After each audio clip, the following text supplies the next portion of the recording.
politik itu kan butuh realitas, Pak. Betul. Nah, pada saat kita bicara realitas, sekarang kan realitasnya adalah pemenangnya adalah Prabowo Gibran. Dan tidak pernah ada sejarah di dalam P3 bahwa P3 menjadi oposisi. Tidak pernah ada sejarah.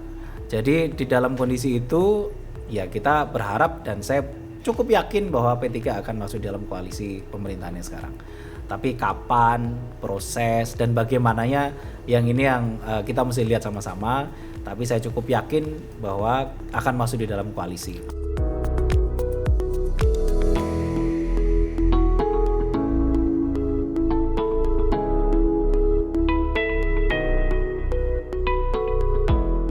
Pemirsa Gatra TV, kembali kita ketemu dalam Gatra Bicara. Kali ini kembali lagi kita menghadirkan tamu yang paling spesial, Mas Wicaksono.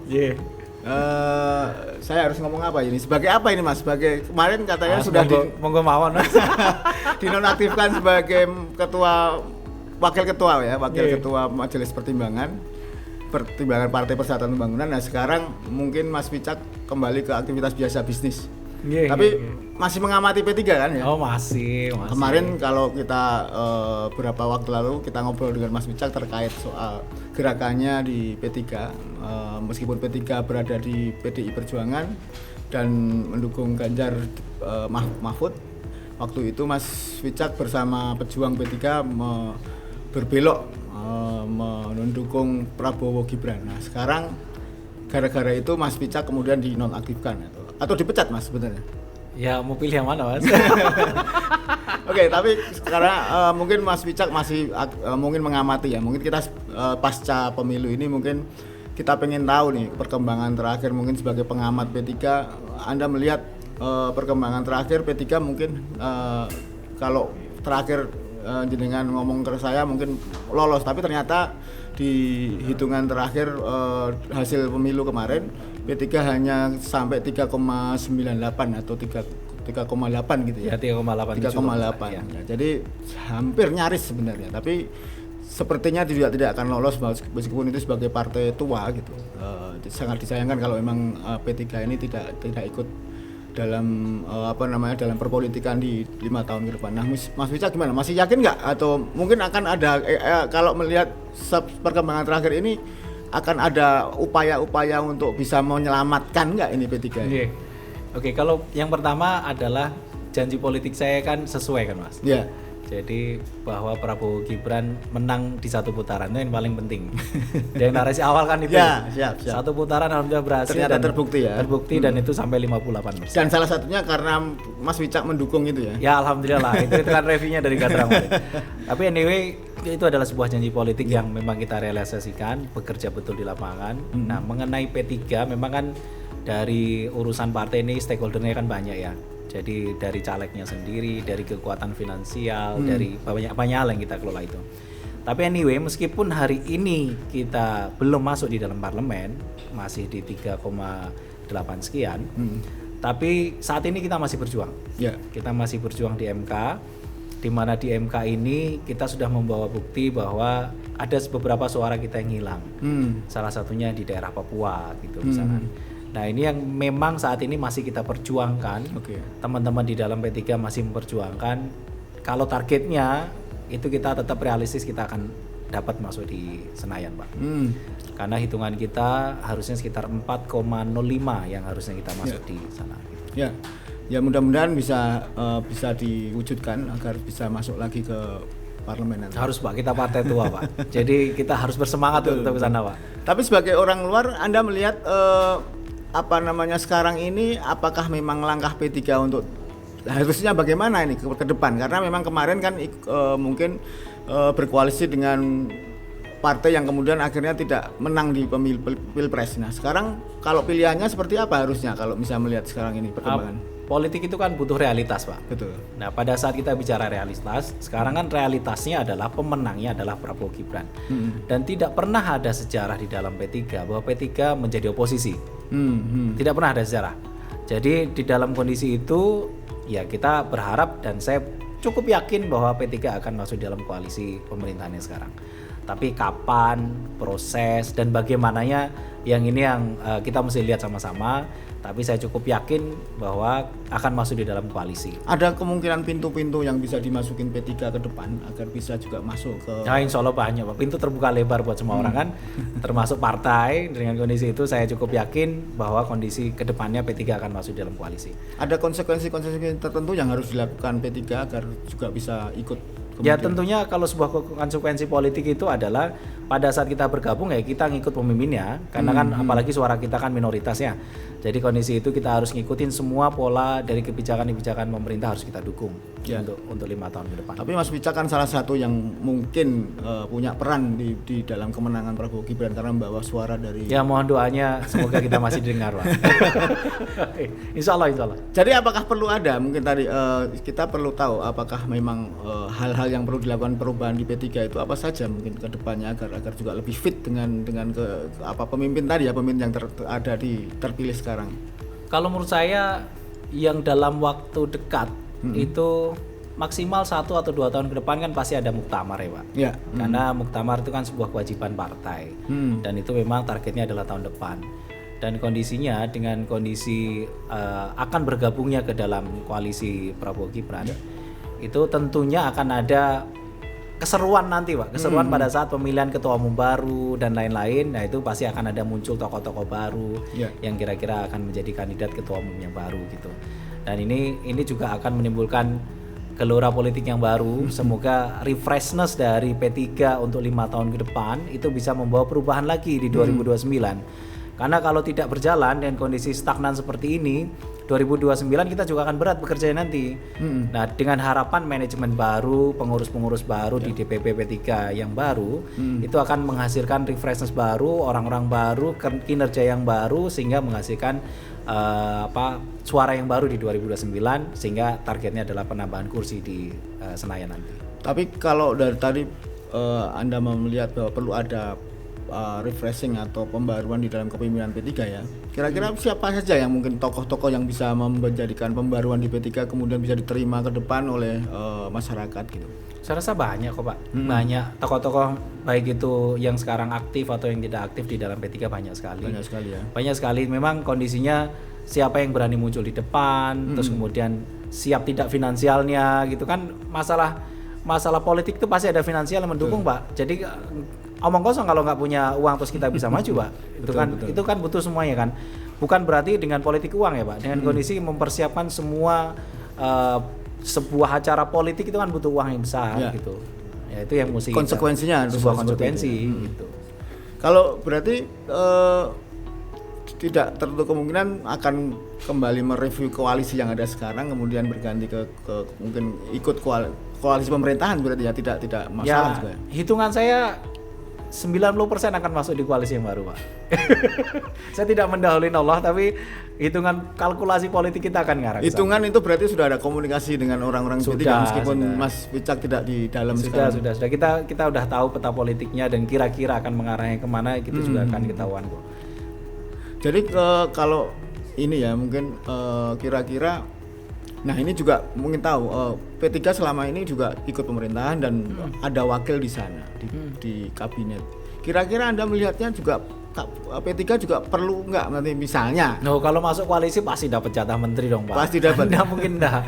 Itu kan sebuah konsekuensi politik. Oke. Ya, dengan masuknya partai resmi ke dalam koalisi sudah pasti ada jatah berapa kursi yang akan dijabat, karena itu ada sebuah konsekuensi politik yang akan kita jalankan untuk 5 tahun ke depan.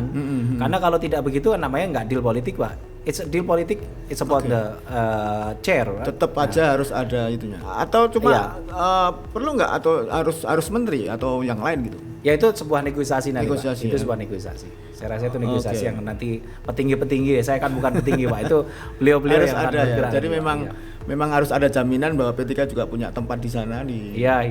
Meskipun sekarang katanya memang tarik-menarik hal-hal yang besar antara mungkin kemarin pendukungnya Pak Prabowo, partai-partai di sana sudah banyak sekali. Apalagi ini yang sudah mendukung kan banyak, ada Golkar, ada PAN yang mungkin jatahnya lebih dari 5 gitu kan. P3 mau dapat berapa ini kalau misalnya kemudian harus meminta? Saya nggak berani komen kalau itu Pak. Tapi sepanjang diskusi dan sepanjang dealing politik itu kan sudah pasti ada proses negosiasi ya. Setiap orang pasti pengen dapat yang lebih, itu pasti.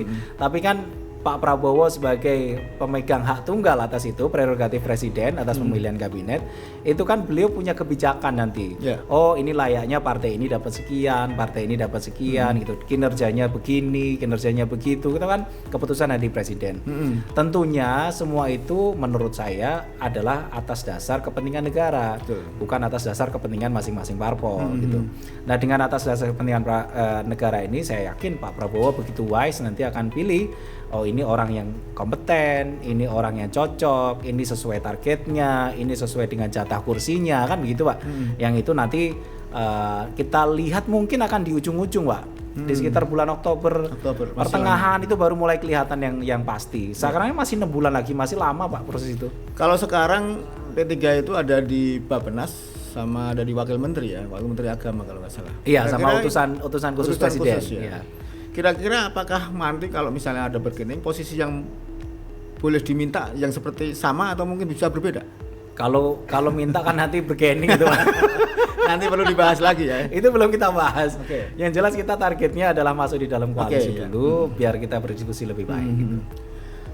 Kira-kira kalau memang ini kalau Anda melihat ini kita lebih lebar daripada P3 ya.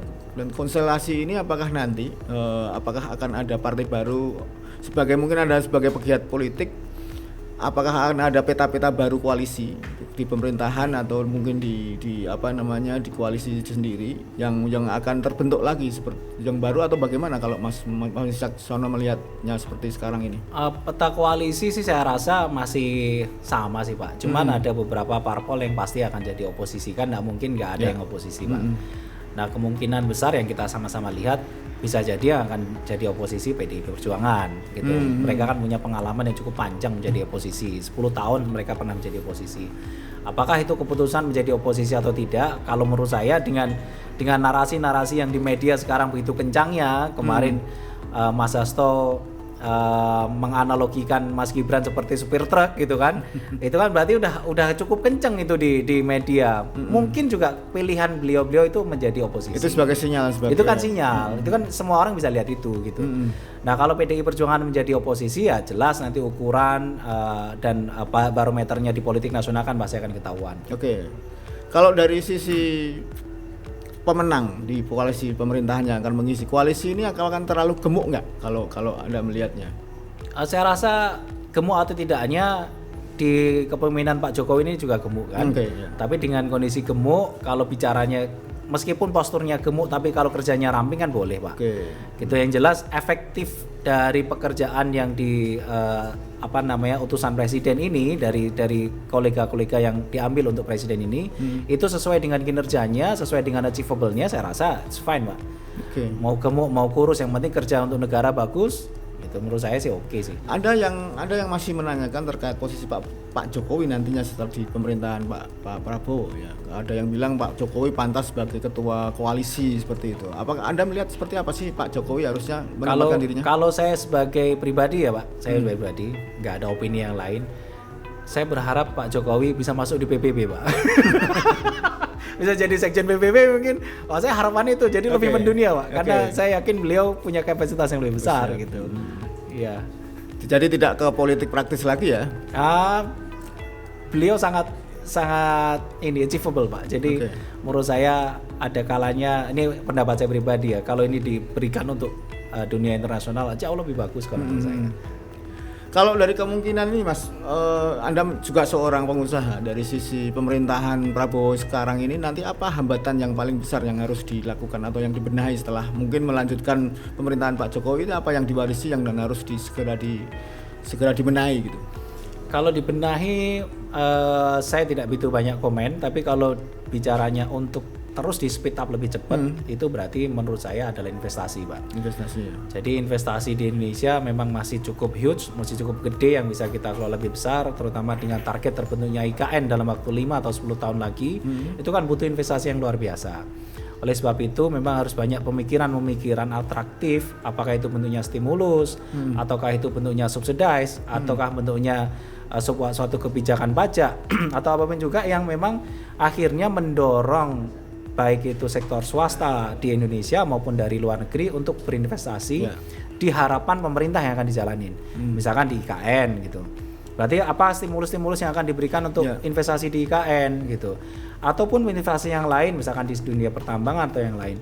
Nah, kepastian dari rencana orang lain masuk di Indonesia atas investasinya dia itu juga harus ada, Pak. Apakah itu kepastian hukumnya, kepastian tenaga kerjanya, kepastian pajaknya, kepastian resikonya, itu juga harus ada kan, Pak, yang harus dikelola. Nah, menurut saya itu yang akan lebih dikencangin lagi sehingga peningkatan pendapatan negara juga akan lebih besar. Apakah itu dari pajak atau non pajak gitu. Menurut saya sih begitu. Anda melihat tadi investasi ya, kita ngobrolin soal investasi yang sekarang ini mungkin orang melihat belum optimal untuk menjaring investor dari luar. Apa yang perlu dilakukan ke depan, seperti apa yang mungkin punya konsep-konsep apa Mas Fisak yang perlu dilakukan oleh pemerintah yang baru nanti? Oke. Kalau rencana skema atas investasi itu masih terbuka lebar, Pak. Yang belum terdevelop cukup masif itu adalah capital market. Nah, kalau kita bicara dari negara Cina, Pak. Jadi negara Cina itu mereka mendorong swastanya untuk bisa bergerak di dalam dan pergi keluar untuk mencari uang, Pak. Nah, mencari uangnya tidak hanya di dalam, tapi di luar untuk mencari uang, uangnya nanti balik ke Indonesia atau di negaranya dia, itu Cina ya bicaranya. Saya kasih contoh misalkan ini. Ada sebuah perusahaan properti besar di Cina, ya kan? Itu sampai dia menerbitkan obligasi yang hutangnya di capital market di dunia itu lebih dari 3.000 triliun, Pak. Itu satu APBN-nya kita, Pak. Itu satu perusahaan. Padahal dia punya 2, 3 atau 5 perusahaan yang memang dia fundraising segitu besar sampai ke luar negeri, uangnya masuk diinvestasikan di negaranya dia. Nah, kita belum melihat itu. Jadi targetnya menurut saya pemerintah ini harus lebih atraktif untuk bisa mengeluarkan kebijakan yang bisa mendorong sektor swastanya kita ini untuk pergi keluar ekspansif. Dengan ekspansif keluar dia dapat uang dan uangnya balik ke Indonesia. Dan untuk investasi di kita, apakah itu di proyek strategis nasional atau di IKN atau di kebijakan-kebijakan pangan atau yang lain-lain yang itu bisa ditarik. Karena kalau hanya mengedepankan kita berkeliling, ayo dong masuk investasi di Indonesia, ini fasilitasnya, tanpa ada guaranteed, tanpa ada partner yang memang bisa disandingkan dengan mereka datang ke Indonesia, itu juga berat. Gitu. Nah, kalau konsepnya yang udah dilakukan oleh Cina kan tadi mendorong pihak ketiganya, which is saudara swasta, berdampingan dengan investor-investor asing untuk masuk di negaranya dia. Jadi kalau dengan modal bangsa Indonesia, negara Indonesia yang seperti ini, Anda masih melihat meskipun keadaan global yang memang tidak menentu sekarang ini, geopolitik dan sebagainya, peperangan dan sebagainya, Anda masih melihat Indonesia masih bisa menarik investor banyak? Oh, yakin, Pak. Itu sangat yakin. Saya 1000% yakin itu, Pak. Karena kita ini punya komoditas raw material yang tidak dimiliki negara lain, Pak. Gitu. Eropa itu bisa nanam pohon, bisa nanam buah, bisa nanam macam-macam, itu dia butuh waktu itu cuma 4 bulan selama setahun. Indonesia itu setiap detik itu tumbuh kita, karena kita panas panjang tahun. Itu. Nah, kita negara tropis, berkahnya kita kan negara tropis. Belum lagi sisi pertambangan, belum lagi sisi macam-macamnya. Nah, sekarang itu memang belum maksimal. Baik itu dari sisi pertanian, kelautan dan lain-lain belum terekspos secara maksimal. Makanya butuh strategi-strategi yang jitu, yang masuk benar-benar ketahuan, oh ini cocok ini kondisi ini. Apakah itu investasi di kelautan, apakah itu investasi di pertanian, ataukah ini sektor industri yang harus relokasi dari negara luar gitu. Itu kan banyak hal yang kita bisa masukin di sini.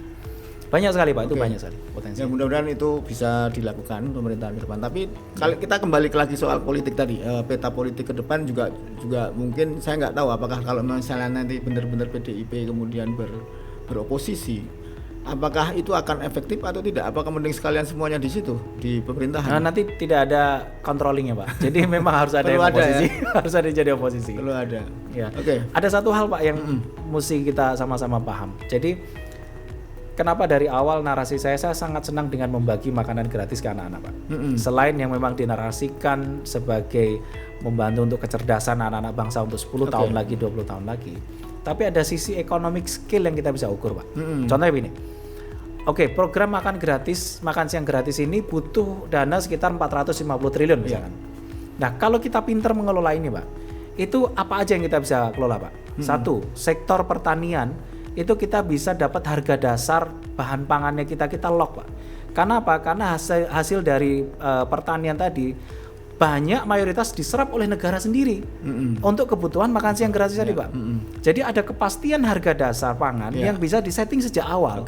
Apakah itu sayur, apakah itu beras jadi ya. Sekarang kan hanya gabah. Apakah itu harga beras dasar nanti, ataukah itu misalkan kita konsumsinya nanti per 2 hari sekali ada ikan dan ayam gitu misalkan.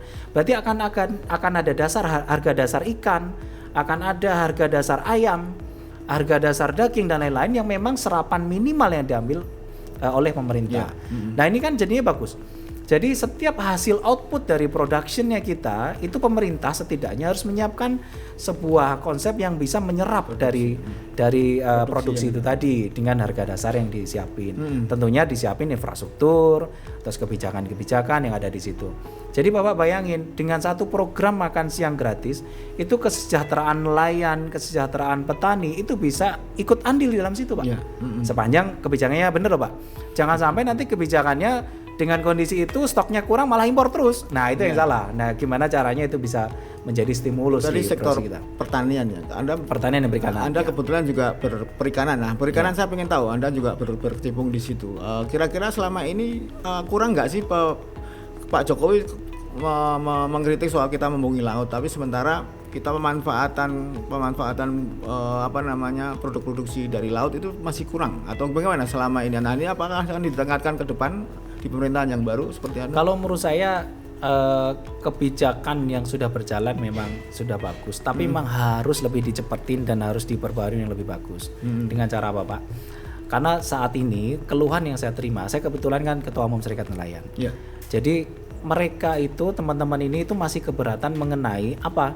Biaya-biaya yang muncul atas rencananya dia untuk melaut. Misalkan pembuatan kapal udah kena pajak, terus kemudian ada kuota tangkap yang harus dia bayar dan lain-lain. Nah, kalau menurut saya dibalik, Pak. Kalau menurut saya dibalik. Satu, siapkan infrastruktur pemerintah yang mumpuni. Dengan mumpuni apa? Mumpuni dengan kebijakan dan infrastruktur yang memang benar-benar bisa siap. Satu itu. Yang kedua, kalau bisa menarik pajak atau pendapatan dari nelayan tadi itu tidak di depan, tapi ditaruh aja di belakang, Pak. Jadi dengan hasil tangkapan itulah yang akan kita lock, dia akan kena berapa gitu. Kan sama aja, Pak. Ya, betul. Jadi semua orang akan terukur, oh dia nggak akan berat dulu kalau mau berangkat, mau bikin kapal aja sudah pajaknya berapa. Ini belum laut, belum resikonya loh, Pak. Betul. Nah, apakah itu lebih baik di free-kan dulu semuanya, terus biarkan mereka melaut. Nah, baru setelah melaut hasilnya baru dipajakin oleh pemerintah, fair dong. Tapi bagaimana itu biar tidak bocor? Nah, caranya siapin infrastruktur, pelabuhan yang bagus, ada tempat pelelangan yang capable, terus kemudian disiapin infrastruktur IT-nya, di mana dia pasti akan terukur nih. Kan sekarang bisa IoT, Pak. Jadi setiap nelayan menghasilkan berapa ton tangkapannya dia, itu masuk di IoT-nya itu muncul berapa tonasenya, harga ikan dasarnya muncul, dijual berapa, dapatnya berapa, pajaknya berapa. Clear kan? Gitu. Tapi ya itu kerja keras, itu bisa disiapin mungkin setahun, 2 tahun kita siapin infrastruktur itu. Tapi apakah masih kurang kayak misalnya infrastruktur pelelangan ikan? Tadi kan sudah banyak TPI seperti itu. Apakah masih kurang? Bapak silahkan keliling sendiri. Itu masih sangat jauh dari harapan. Ya, tapi bagaimana caranya untuk bisa infrastrukturnya itu bagus, Pak. Gitu. Nah, caranya tidak perlu harus pemerintah yang invest semua, Pak. Nah, makanya kalau menurut saya harus siapin integrated fishing port yang bisa dikelola oleh swasta atau investor, tapi dengan minimum. Misalkan, lah ada kuota tangkap yang harus disiap atau diserap oleh sebuah pengusaha gitu. Tapi idealnya kalau ada kuota tangkap itu mereka juga harus ada minimum investment yang dia jalanin sehingga menyerap berapa kebutuhan yang ada di situ. Misalkan satu area tangkap itu mengakomodir 2 atau 3 integrated fishing port yang dia harus invest, atau investnya mungkin 20 triliun. Tapi facility-nya siap semua. Nah, negara tinggal memonitor tuh berapa pendapatan kamu dari situ yang harus diserap gitu. Itu contoh ya. Nah, memang harus kompleks, Pak. Berpikir harus kompleks gitu. Harus keseluruhan ya. Keseluruhan. Baik, pemirsa Katra TV, itu beberapa hal yang kita bicarakan dengan Mas Wicak dari politik, bahkan sampai ekonomi Mas Wicak sangat menguasai ternyata. Tapi yang jelas yang paling menarik tadi mungkin politik. Nah, mungkin saya satu hal mungkin untuk penutup, kira-kira P3 itu siapa yang nanti? Mungkin ada tokoh-tokoh yang mungkin dijagokan Mas Wicak untuk apa namanya, kriteria, mungkin nggak harus Di cepet muktamar nama. nanti ya, di Nah, muktamar nanti. Iya, di muktamar, katanya mau di muktamar nih. Iya, banyak kok Pak, banyak ini yang muncul banyak, baik tokoh yang baru, tokoh yang lama. Karakteristiknya ada yang muda, ada yang mana, gimana?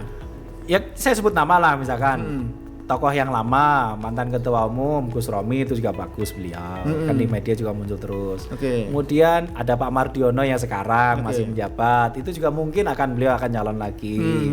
Terus kemudian ada Mas Andi, itu juga namanya udah kemana-mana. Oke. Terus kemudian Mas Andi siapa? Sandiaga Uno. Oh, Mas Sandiaga Ya, Uno, Sandiaga ya. Uno. Terus kemudian ada Mas Awi misalkan. Oke. Nah itu juga bisa kemana-mana. Nah itu juga banyak tokoh-tokoh ya, di luar itu juga banyak. Tapi case-case ini juga bisa mendorong bahwa di P3 ini stoknya juga masih banyak kok gitu. Nanti bisa jadi ada muncul tokoh-tokoh yang baru yang muncul di situ juga bisa gitu. Oke. Oke. Mas Wicak, terima kasih atas waktunya. Sami-sami, Mas. Pemirsa Gadar TV, itu tadi ngobrol-ngobrol kita dengan Mas Wicak. Mudah-mudahan bisa menambah pengetahuan dan menambah sudut pandang terkait isu-isu politik sekarang.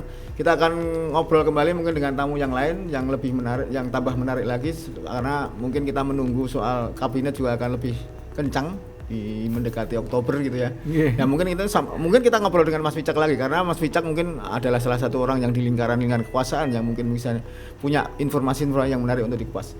Terima kasih, sampai ketemu lagi di Gadara Bicara lainnya. Saya Mukhlis Widodo mengucapkan selamat, sampai ketemu lagi.